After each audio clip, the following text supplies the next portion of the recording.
الحمد لله وحده والصلاة والسلام على من لا نبي بعده. اما بعد فاعوذ بالله من الشیطان الرجیم. به نام خدای بخشنده و مهربان. جزء هشتم باز هم ایذا و رسانیدن تکالیف به رسول اکرم صلی الله علیه وسلم و یکی از مشکلات بزرگی که مشرکین داشتن به کیفیت خودشون، به خواسته های خودشون طلب معجزه میکردن از رسول اکرم صلی الله علیه وسلم و الله جل شانه تلقین صبر و تحمل را به رسول اکرم صلی الله علیه وسلم پیشنهاد میکرد و میفرمود که این فقط تو نیستی، بلکه بر تمام انبیا این کار رو میکردن و انبیا رو اذیت و آزار میکردن و اینها ایمان آوردنی نیستن. ولو اننا نزلنا الیهم الملائکه وکلمهم الموتى وحشرنا علیهم كل شیء قبلا ما كانوا لیؤمنوا الا یشاء الله. اگر خداوند متعال مثلا فرشته ها رو نازل بکند به خاطر گواهی دادن، مرده ها رو بلند بکند به خاطر اقرار کردن و تمامی اقتراحات و خواسته ها اینا رو تکمیل بکند، باز هم اینا یعنی اقرار نبوت شما رو نمی کند، ما کانوا لیؤمنوا بها الا یشاء الله، مگر خدا بخواد کسی رو ایمان نصیب بکند، اینها ایمان آوردنی نیستن.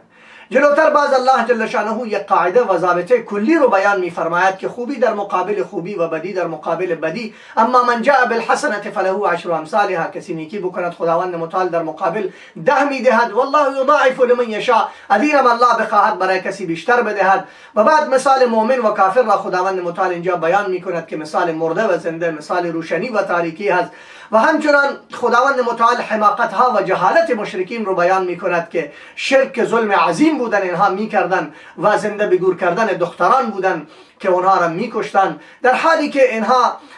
نمی دانستن که سلسله انساب و مصاهرت و تشکیل خانواده و تشکیل زندگی مادر، خواهر، خاله، عمه، اینا همه از وجود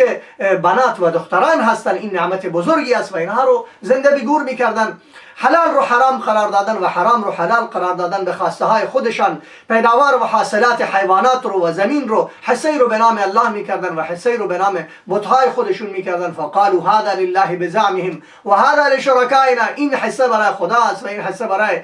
بتان ما هست. و همچنان تعدادی از حیوانات را که اینا میگفتن این سواریشون ممنوع است، نباید سوار بشیم، و تعدادی رو خوراکشون ممنوع است، نباید بخوریم، و تعدادشون کشتنشون ممنوع است که نباید اینا رو بکشیم، و به اسم بت‌ها بعضی‌ها رو میکشتن. و همچنان خداوند متعال 4 نوع از حیوانات رو که حرام قرار داده بود که یکی خون مرده هست که خداوند متعال این 4 چیز رو حرام قرار داده. خون مرده و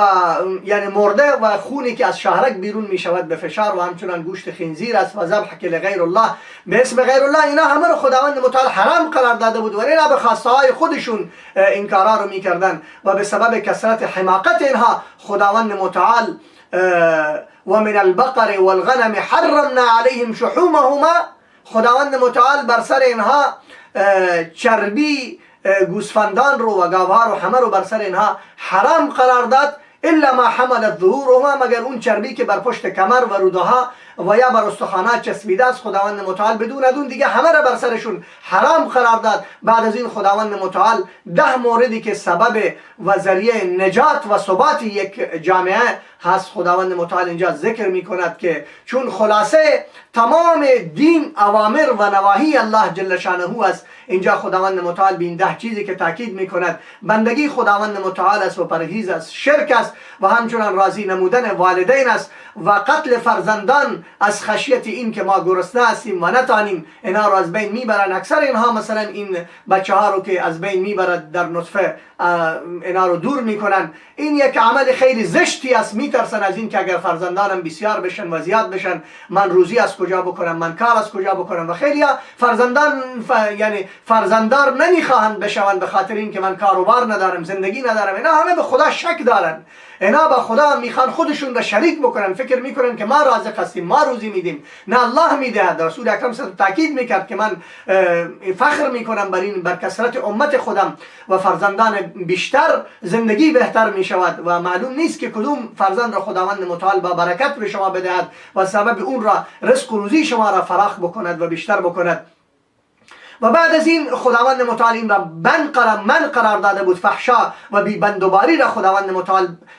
ممنوع قرار داده بود، قتل ناحق رو و تصرف در مال یتیم رو و کم و کاستی در ترازو و وزن را که امروز دارد می شود در جامعه مسلمان ها. حکم به عدل و انصاف را الله جل شانه می دهد که اعدلوا هو اقرب للتقوى، عدالت بکنید و انصاف بکنید، عهد شکنی نکنید، اوفوا بالعهد، عهد شکنی نکنید. و الله جل شانه در خلاصه می فرماید که و ان هذا صراطی مستقیما، این راه مستقیم من است، فاتبعوه ولا تتبعوا السبل، به این طرف اون طرف نروید. و از بندگانش طلب شکر نموده در مقابل این که خداوند متعال به ما کرامت انسانی داده و هدایت به راه مستقیم داده است و عطای قرآن را کرده است در این ماه مبارک قرآن و نزول قرآن. و قرآن یک کتاب خیلی عظیمی است، بر جایی که نازل شده اونجا مقدس، بر انسانی که نازل شده اون مقدس، و انسانی که دارای سینه هایی که دارای این قرآن هستند و روز قیامت آتش جهنم بر اون حرام است. و خداوند متعال خیلی این بلندی را به قرآن داده است و این را برای ما نصیب کرده است. سلسله انساب، خانواده، پدر، خواهر، مادر و اینها که از دنیا بروند، انسان قیمت اینها را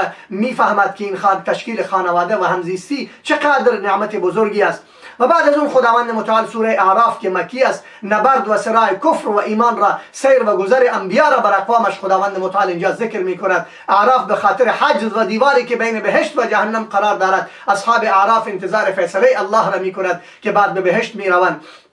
و در این سوره اهداف دشمن بزرگ که شیطان است الله جل شانه بیان می کند که همانا شیطان انسان رو به طرف عریانیت و به طرف بیبندوباری و به طرف بیحیایی و به طرف فحشا و منکرات انسان رو دعوت می دهد، در حالی که خداوند متعال به طرف حیا و عفت دعوت می دهد. در مقابل مشرکین طواف برهنه می کردن و بعد می گفتن تمام این اشتباهاتی که می کردن می گفتن که خدا برای ما امر کرده، در حالی که قل ان الله لا یامر بالفحشاء، ای محمد صلی الله علیه و سلم به اینها بگو که خداوند متعال به فحشا و به منکرات که امر نمی کند. شما چرا این قدر احمق و نافهم و جاهل هستید؟ بعد از این تسلی به پیغمبر اکرم صلی الله علیه و سلم میدهد و حق بودن ترازو را خداوند متعال اینجا بیان میکند و که روز قیامت والوزن یومئذ الحق و داستان آدم علیه السلام و ابلیس را اینجا ذکر میکند، توصیه لباس عفت و عصمت و پرده و حیا و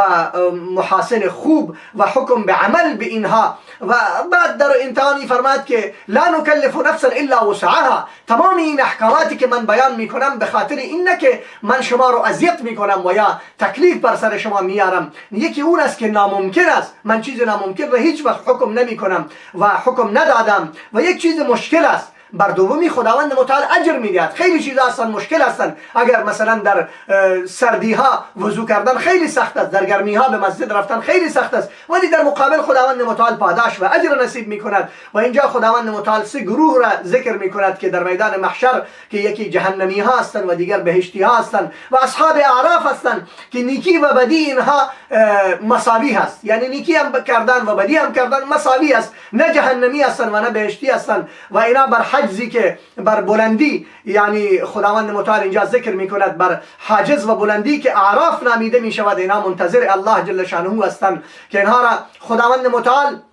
به جنت میبرد، ولی اینها جهنمی ها را میبیند و از علائمشون میشناسد که اونا چهرهای سیاه دارن، و جنتی ها را میبیند و اونا چهرهای سفید دارن و از علائمشون اونا را میشناسد و بر جنتی ها سلام میکند که سلام علیکم، و برای جهنمی ها اینها میگوید که شما ببینید که خداوند متعال با شما چیکار کرد و این مال شما و قدرت شما و این زور شما و این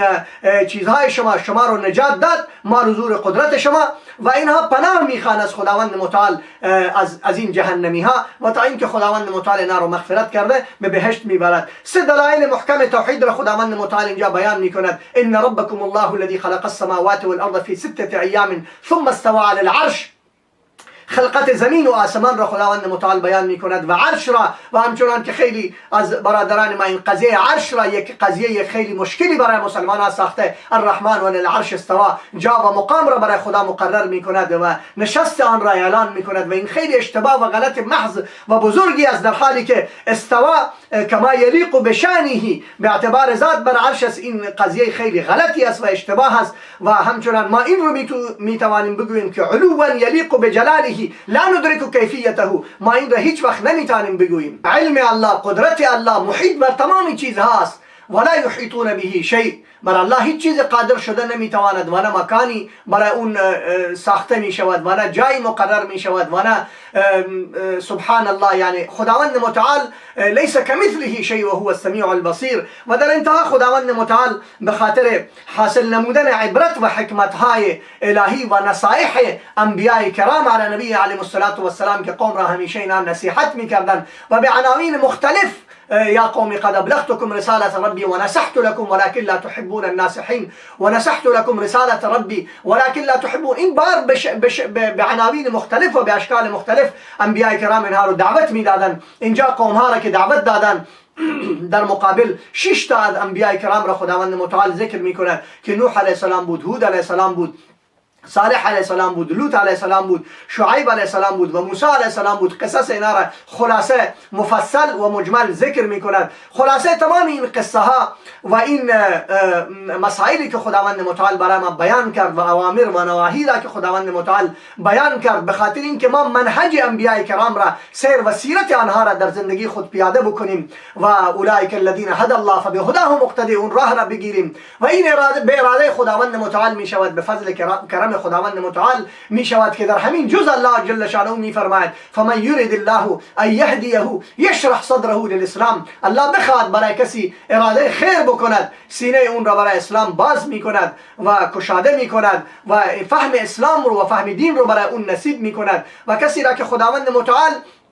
نخواهد برای اون هدایت بدهد، او را ذلیل می کند و سینه اش را تنگ می کند، ذهنش را می بندد، چشمایش را کور می کند و حقیقت را نمی فهمد، کتابها را می بیند سرای مدرسه و بحث و ورق در ورق. چه سود که دل آگاه و چشم بینا نیست، اونها نمی بینند. مثلا می گوید که بی ادب را علم و فن آموختن دادن تیغ است بر دست راهزن. راهزن وقتی تیغ دارد اون چی کار می کند و دکتر وقتی چاقو دارد بر دستش اون چی کار می کند. این معلوم است و واضح است که اون به خاطر شفا عمل می کند و این به خاطر دریدن انسان رو می کشد. انسانای نافهم همین طوری هستند. خداوند متعال فهم صحیح قرآن رو برای ما نصیب بکند و به این اوامر و نواهی برای ما عمل نصیب بکند که ما از اوامر اطاعت بکنیم و از نواهی اجتناب بکنیم و خداوند متعال ما را به صراط مستقیم هدایت نصیب بفرماید. والسلام علیکم و رحمت الله تعالی و برکاته.